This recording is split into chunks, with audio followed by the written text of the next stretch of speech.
ইমরান হোসেনের আমরা মিথ্যা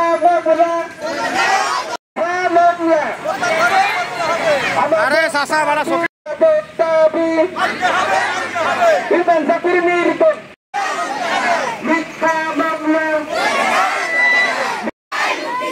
ইমরান জাকির নির্দোষ মিথ্যা মামলা আমাদের দাবি ইমরান জাকির নির্দোষ মিথ্যা মামলা মিথ্যা আমরা সবাই রাসূল সমাজ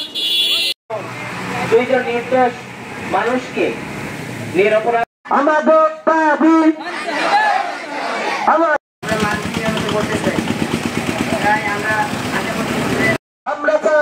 চাই ইমরান জাকির নির্দোষকে আমরা শাস্তি দিতে চাই একই গ্রামে একই আমাদের দাবি মিথ্যা মামলা আমাদের হয়েছে। আমি এটা বলতে চাচ্ছি যে ইসলামের কোনো কাজ থামিয়ে দেওয়ার মতন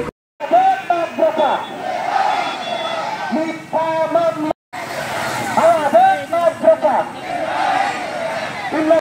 সেই বাচ্চা ইমরান আর জাকিরের কাছে রেখে আমি খুব ভালো আছি।